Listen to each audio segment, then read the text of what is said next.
Welcome back to another episode of Sports Talk with Sam Teets. Today, I want to give you a review of my top 200 players entering the 2021 NFL season. Now, you can see it on the screen right now. I have a Substack newsletter, which is basically just a newsletter system that's free to access, free to subscribe. And I post articles on there, and I've done my whole entire top 200 series on this website, essentially. And today, we're going to run through the first 100 names in this kind of from 200 down to 100. We're going to talk about all the names, do a brief little review of each selection, and we'll go from there. We're going to start off with the first part. And you can see here we do the leading with some honorable mentions. Kevin Byard from Tennessee Titans, who's an All-Pro a couple of years ago, has not really gotten back to that form, though, so he's an honorable mention. Michael Dixon, to me, he's the best punter in the NFL, but didn't crack the top 200. Anthony Harris had a down year this past season with Minnesota Vikings, but was on an all-pro level in 2018, 2019. There's a chance he gets back to that. Shelby Harris was highly efficient when healthy. It's just that he didn't play a lot of snaps. Him and guys like Tyson Alualu for Pittsburgh just did not play a lot of snaps from their nose tackle positions. Elgton Jenkins, this is a guy who probably should have been on the top 200. I just kind of missed it. This guy plays guard. He's going to start the season at left tackle, presumably for Green Bay, as David Bakhtiari works his way back into playing shape after suffering a significant injury late last season. Deion Jones, another guy who really had a good chance of making the top 200. Unfortunately, didn't quite get there. Linebacker for the Falcons, one of the better coverage linebackers in the NFL, and a former Pro Bowler. Marshall Lattimore, another honorable mention, just has not been consistently good as a quarterback, unfortunately. He plays well against Tampa Bay. He's done that in the past, but week to week, he's just no longer an elite corner. He's gone backwards. From when he was a rookie, it was arguably his best season. He's gone backwards since then. No longer a top 200 player. Chris Lindstrom for Atlanta, fairly good guard. Not outstanding, though. He's working his way up towards the top 200, but right now, it's just an average guard that has the potential to jump into the top 200. Miles Sanders, the guy I really like. I really wanted to put in the top 200, just could not find space for him. There's a chance he has a breakout season as long as the Eagles' offensive line stays healthy. They're going to be going to him a lot with Jalen Hurts at quarterback, both in the running game and coming out of the backfield. I expect him to possibly have the breakout season that I anticipated happening last year this season. We'll see what plays out, though, because there's so much instability in Philadelphia right now that's kind of affected Miles Sanders' ability to get that breakout year. Corner L'Jarius Sneed was a slot corner for the Kansas City Chiefs last year, stepping to the outside role this year. I think he's going to perform well based on what we saw last year. Granted, it was a very small sample size as a rookie, so we can't really tell, but I have a good feeling about him stepping up and being one of the better corners in the NFL this coming season. And then the last honorable mention, Robert Woods. Just a very consistent corner, does not drop, very consistent receiver, doesn't drop a lot of passes, always around the 1,000-yard mark. Has been on par with Cooper Kupp in the past, if not better than Cooper Kupp at times. A very good receiver, just does not crack the top 200. And I do have two guys for the road, two guys who are very close. I just included in my article that were a little bit higher than honorable mentions, but not quite on top 200. Number 202, Logan Thomas, tight end for the Washington football team.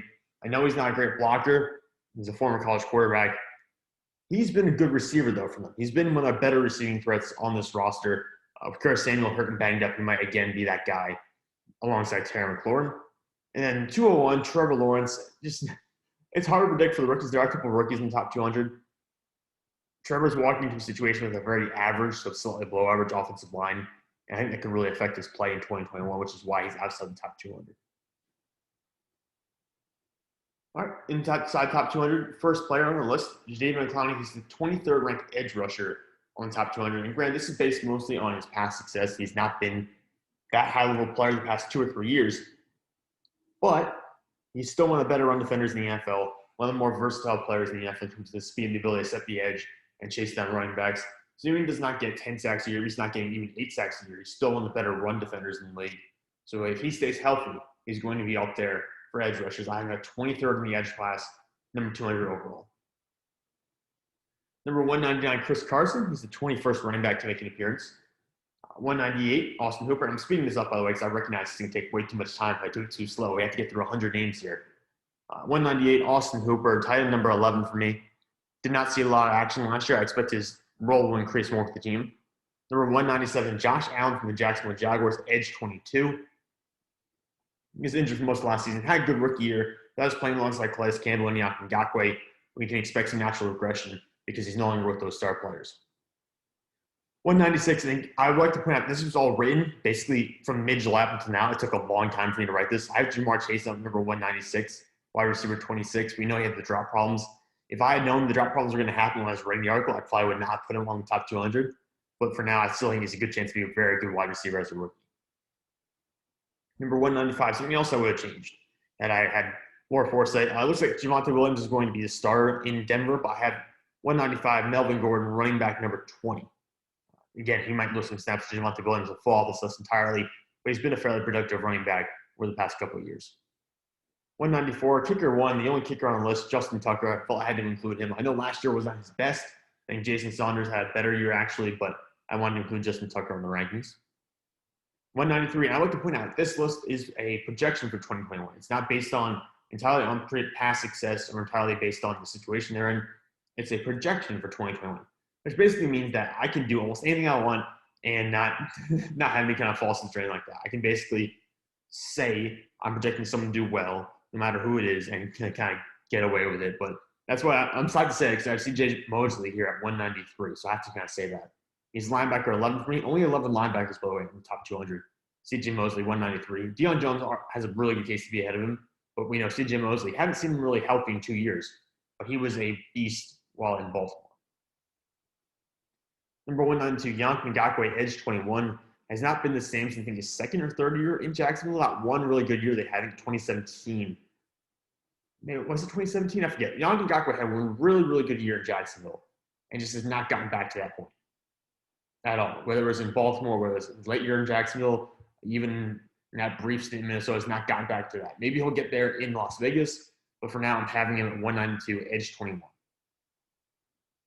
Jonnu Smith is at 191, tight end number 10 for the New England Patriots. It'll be interesting to see how he and Hunter Henry split snaps or if they play simultaneously like Aaron Hernandez and Rob Gronkowski used to. He was not as productive as maybe as his numbers lead you to think last year with Tennessee, so it'll be interesting to see how that all plays out. 191, tight end number 10 for me. Number 190, a guy who is improving, playing left tackle for Kansas City now. 190, Orlando Brown Jr., tackle 24.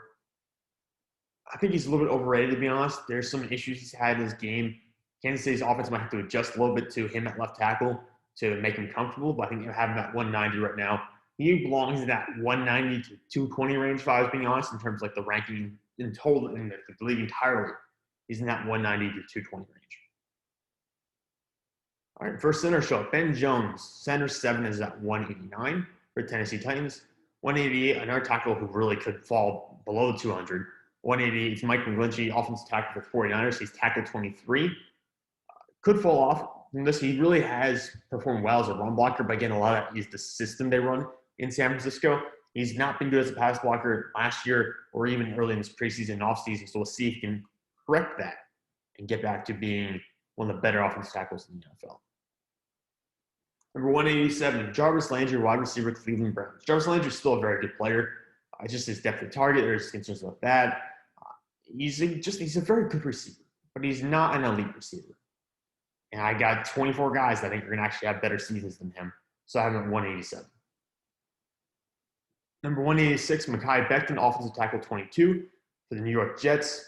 Huge guy, came out before much better than people anticipated last year. I'm projecting for a little growth here. Should have a very good season. 185, interior defensive lineman, number 18, Huna Ford for the Seattle Seahawks. A very good run defender who can apply a sneaky amount of pressure from the interior. Doesn't get a lot of sacks, but is able to move the pocket with an inside push. 184, guys up there in age and probably declining a little bit. Jerry Hughes is edge 20 for me. I think he'll see a lot fewer snaps this year now that they've brought in so many young players into Buffalo, but I still think he's an effective edge rusher when used properly. And might even be more productive or more efficient if he's used in a rotational role this year. Number 183, running back 19, James Robinson, was not originally on the top 200, got moved onto the top 200 after Travis Etienne suffered a Liz Frank injury, which I think I said it right, or Liz Frank injury to his foot. That's going to keep him out for the entire year. So James Robinson steps in because now he's going to have a much larger workload. So I moved him from being off the top 200 to number 183, running back 19. 182, Cortland Sutton, he's wide receiver 24, missed almost all last year, but is stepping back into a large role with Denver. And again, this guy was a pro wide receiver, so I expect a lot from him. And then 181, wide receiver 23, Tyler Lockett. A very good wide receiver, just again, not an elite one, not an elite option. His connection, though, with Russell Wilson is pretty infamous. Everyone knows how efficient those two are when targeting each other. All right, I did this in 20-part segments, so I'm going to have to switch it up and jump between articles right now. Because I broke it down by 20 pieces or 20 players each in the articles I wrote. So it's a 10-piece series of articles. Number 180, Brandon Linder, center for the Jacksonville Jaguars. When healthy, he's one of the best centers in the NFL. He's just not healthy very often. Number 179, Najee Harris, running back 18 for the Pittsburgh Steelers. I have him here as the 18th running back because he's going to get so many carries, so many touches, even out of the backfield. He's just going to get a lot of opportunities. So I'm going to have him here on the list at 179. He might not be the most efficient year. I think he certainly will not be the most efficient year, but he's going to get all the opportunities in the world, which is why he's up here on the top 200. 178, probably the first of many controversial inclusions here. I have Richard Sherman as corner 15. He's a free agent still. Based on what's happened with him and the misdemeanor charges that he's facing and some of the personal issues he's dealing with, there's a possibility he does not play football this year. There's a possibility he doesn't play football again, honestly. But he was just 2 years ago one of the 4 best corners in the NFL. And there's probably still a lot of people who have a lot of respect for him around the NFL. I'm not sure if he'll play this year. And, oh, yeah, by the way, I should mention that injuries and availability played a role in this ranking. So if you're going to start the year on the PUP list and miss 5 or 6 games, or you're going to start on IR and miss 3 games, you're going to automatically fall because of injuries and availability. Sherman's a guy who obviously will not be playing for a little while. I still have him at 178 because I believe that he is still going to be one of the 20 or so-ish best corners in the NFL if he was to sign with the team and get time to prep and play. But we don't know that's going to happen. So this is probably a controversial inclusion. I just had to mention that, but I still have him on the ranking. 177, the guy who might be too high in retrospect, Trey Flowers is edge 19 for the Detroit Lions. People don't seem to understand what makes Trey Flowers so effective. He's a very good run defender. I think you get a lot of defensive ends like DeMarcus Lawrence, like Jadeveon Clowney, who are really good run defenders, who just get a lot of disrespect because they're not getting the pure sack numbers. Trey Flowers is a very good run defender. Has not been as good for Detroit as he was in New England, which I think is why he gets a lot of hate. But again, edge 19 for me. 176, a player I'm banking on bouncing back and having a bit of a better year than he did last season. So last year was not a top 200 player. I have Jason Kelce at center 5 for me. I think he's going to bounce back, have a better year than he did this past season. I get the age is there. He's going to probably retire after this year, so maybe he's going to do worse than last year. But this is a guy who's just saw a streak of 3 consecutive first-team All-Pro years end this past season. He's getting Brandon Brooks back. Lane Johnson's going to come back and be healthy. Jordan Mailata is stepping into a bigger role. I think Kelce can have a better season this year than he did last season. Number 175, a guy who's going to miss the first 3 games of the year, which I didn't know when I was writing this article. This was posted or was getting edited about a month ago. Stephon Tuitt, interior defensive line number 17 for the Pittsburgh Steelers. He's going to miss the first 3 games of the year, I believe, but had a breakout season this past year. Number 174, Jake Matthews, offensive tackle number 21 on the ranking for the Atlanta Falcons. Very good in pass protection, struggles as a run blocker. Myles Jack's at 173, linebacker 10 for the Jacksonville Jaguars. DJ Humphries, offensive tackle 20. He's at number 172 for the Arizona Cardinals. Did not have a good preseason. Could probably fall off this ranking entirely, but he was very good last year. He had a breakout season this past year. I think a little bit the loosening of the holding calls and the offensive line penalties probably helped out quite a bit in that sense. But he was fantastic this past year, one of the 10 best play offensive tackles in all of football. I'm just dropping him down to 172 because I'm not sure if he can do that 2 years in a row. Again, did not look great in the preseason. Number 171, Blake Martinez, linebacker number 9 on these rankings. Had a very good year in New York, a career year with the New York Giants, which is why he's cracking the top 200. Again, number 171, linebacker number 9, ahead of Myles Jack, ahead of Deion Jones because he was so good last year with the Giants. I think part of that, though, is playing behind a great defensive line, which really helped him out. Number 170, cornerback 14, Jamel Dean. So that's the second corner on the Tampa Bay Buccaneers is a top 15 corner. Carlton Davis will appear later on in these rankings. Jamel Dean had a very good year. He's been good 2 years in a row now.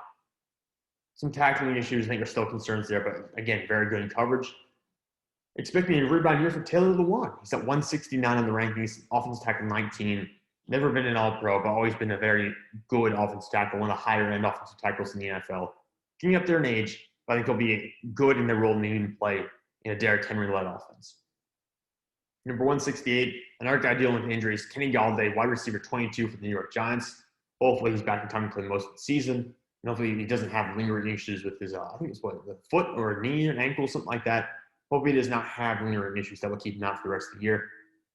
Austin Ekeler is at 167, running back 17. This might even be a little bit of an underrated post for him because he is very good at, he's a very good two-way player, honestly. I say two-way player. He's very good in the receiving game, pretty good in the running game. Just look what he did back in 2019. You just need to look at his numbers for that year and really start to appreciate how good he is. Number 166, Bradley Chubb, edge 18. I understand there's some conflictions with Bradley Chubb as to how good he is. Edge 18 is probably the right range for him. He's still good at pass rush, but he's not maybe as efficient as some of the top-end guys who are going to be all pros during their careers. Number 165, Akeem Hicks, interior defensive lineman, number 16. Age is really starting to play a factor here for Hicks. He's a good player, but age is playing a role at this point. He's no longer near that peak he was at 2 or 3 years ago. There's been a significant drop-off since 2018. He's still a good player, good enough to be a top 200 player, but again, on the decline. Same can be said for number 164, offensive tackle 18, Tyron Smith.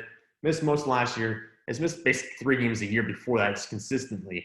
I think that could be another issue this year. Now we have 17-game regular seasons. He's going to miss time. It seems inevitable.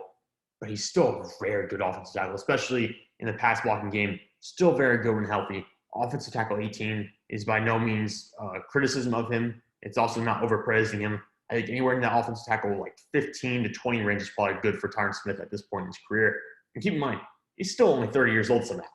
He's still a very young player, or relatively young player in terms of like comparing guys like Andrew Whitworth. Number 163, and by the way, I'm going to cap this actually after 50 players because it's going to take too long to do all 101 episode, or the first 101 episode. But 163, Matthew Stafford, quarterback 17 for me. I haven't down 17 for the Los Angeles Rams. People are probably not going to love that. But again, he's not been the greatest quarterback over his career. His best season was arguably 2019 when he didn't play a whole lot. He played like half the year, and he's on pace to have the best year of his career. But he's been up and down. He's always had the numbers, but never really been the most efficient quarterback in the NFL. 162, Micah Hyde, safety 16 for the Buffalo Bills. 161, DJ Moore, wide receiver 21 for the Carolina Panthers. It's hard to tell with DJ Moore. He's going to be like, I think Brandon Cooks level wide receiver in terms of like he's going to be consistently a 1,000-yard wide receiver, just consistently like that. And probably healthier than Brandon Cooks has been during his career. The concern will be that he just does not have the quarterback play to ever be a superstar, nor does he have the raw talent to ever be like top 10 receiver in the NFL. 160, tight end number 9, Dallas Goedert, Philadelphia Eagles. I'm going to have Goedert overtake Zach Ertz as the starting tight end or the major tight end in Philadelphia's offense this year. So I'm putting Goedert I'm banking on Goedert having a good year. I'm banking on, obviously, being 160 and a top 10 tight end. Number 159, David Onyemata or David Onyemata. Not really sure how to say his last name. Interior defensive lineman number 15 for the New Orleans Saints. He's going to be suspended for the first couple of games of the year, for the first 6 games of the year, actually, because of he violated the performance-enhancing substance rules for the NFL. So he's going to miss 6 games. He's still at 159 because he was so good last year. I had to keep him in the top 160. So he manages to crack the top 160 despite missing 6 games. He's going to be a good player. He already is. He's a bit of an underrated player, but again, that kind of PED suspension is going to loom over him for a while. Number 158, Brandon Brooks, guard number 10. Again, did not play most of last year. I think it's a torn Achilles, cost him the entire season. He's coming back. I'm banking on him being, again, one of the better guards in the NFL. He was right up there a couple of years ago with Quentin Nelson and Zach Martin. I'm banking on him getting back to being at least a top 10 guard in the NFL. Number 157, Dexter Lawrence, interior defensive lineman number 14. Again, the guy's not going to get a lot of sacks, but he's going to get a lot of production in the running game and going to be able to push the pocket from the middle up and make the quarterback have to roll out and maybe roll into the edge rusher. So a very good player who gets highly underrated and might actually be the best Clemson defensive lineman from that draft class that he went in. They also featured Christian Wilkins and Cleveland Ferrell, who are both higher picks than he was. Number 156, Carlton Davis. This is where the second Tampa Bay corner comes in. It's cornerback number 13. So neither of them are top 10 corners in my opinion, but they're both top 200 players and both top 15 corners. Carlton Davis, again, was just exactly the guy they needed. They needed to have players who were productive at the cornerback position. They'd struggled for years to find that in Tampa Bay, and they finally found guys and Jamel Dean and Carlton Davis, who were a huge part of their Super Bowl run last year. Number 155, I'm banking on this guy getting a lot of production now that Dak Prescott's back. 155, CeeDee Lamb, wide receiver 20 for me. Again, it's only wide receiver 20, so it's not a huge compliment to CeeDee Lamb. I think he could go as high as wide receiver 15 this year. I really loved what I saw from him when he had competent quarterback play this past year. I think he's going to be very good. He's going to be a 1,000-yard wide receiver this year. I feel very comfortable saying that. Number 154, Calais Campbell, interior defensive lineman number 13 for the Baltimore Ravens. I understand some people might think he's a little bit too old to be this high on the list, and I can understand Boyd last year saying it was his worst year and arguably since his rookie season. I can understand both those things. Again, I am banking on predicting here. I'm predicting what the season is going to look like. Calais Campbell, to me, is going to be healthier this year than he was last year, and is going to get back to being a very productive player. Again, not even in top 10 interior defensive line, but still a productive enough player to be a top 200 player. Number 153, Damian Harris. This is a real leap of faith here. Harris looked very good for the Patriots last year. Again, they brought in Stevenson. They brought in a bunch of guys this offseason. Again, they just do this all the time into the running back room. But they got rid of Sony Michel. Damian Harris was good enough last year. They felt comfortable moving off of Sony Michel.